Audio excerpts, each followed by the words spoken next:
With the Denver Broncos on bye, one of the big questions surrounding the 3-5 team is what changes head coach Nathaniel Hackett might make to his operation. With the Broncos fielding the second to worst scoring offense in the NFL, with only the Pittsburgh Steelers and their rookie quarterback behind them, fans and media alike have wondered if Hackett might relinquish play calling duties and utilize the bye to perhaps get another coach going. Time will tell, as Hackett's remarks on the subject of bye week changes on Tuesday were classic coach speak.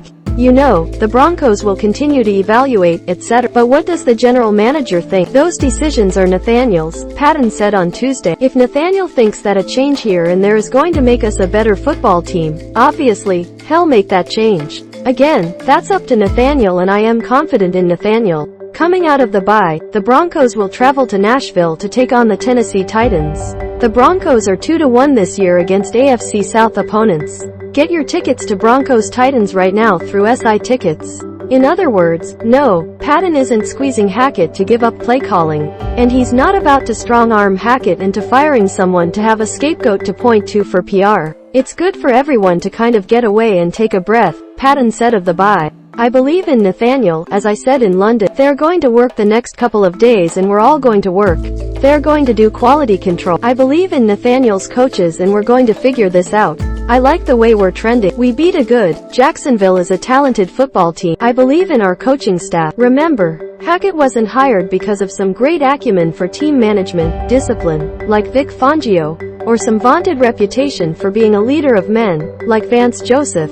He was hired because of his purported offensive expertise. If that offensive expert suddenly opted to stop calling plays, what purpose would he serve as the Broncos head coach? We already know that when it comes to game management and decisions, Hackett was woefully unprepared for the demands of the NFL head coaching realm, which led the Broncos to go hire Jerry Rosburg to sort of hold the head coach's hand on game day, allowing him to focus on calling plays. The Broncos chose to hire Hackett, and now they're at the ball with no choice but to dance with the coach that brought them. Besides, it's not as if Denver has some no-brainer no-2 option waiting in the wings with a plausible potential of being better than Hackett. The only guy with any play-calling experience to speak of is QB's coach Klint Kubiak, who served as the Minnesota Vikings offensive coordinator last year.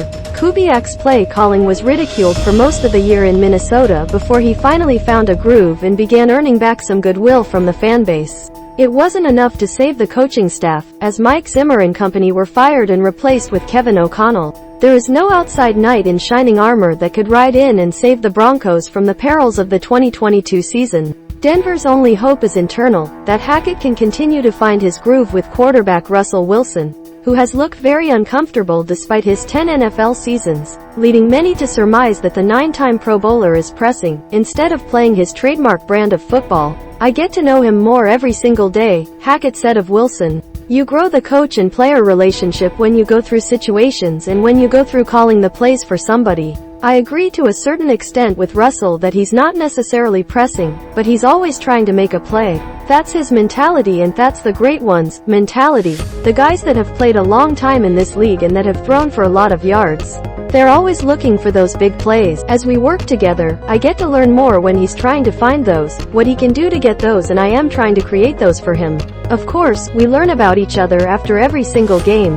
The Broncos showed signs of progress in Week 8's win in London. Here's to hoping that beating the Jacksonville Jaguars was a harbinger of offensive improvements to come. In tandem with the opportunity to self-scout during the bye, that's the only hope for the 2022 Broncos to turn the ship around and make the leap from the NFL meme doldrums to the playoffs. The Broncos haven't made the playoffs since 2015, which ended in a Super Bowl 50 triumph.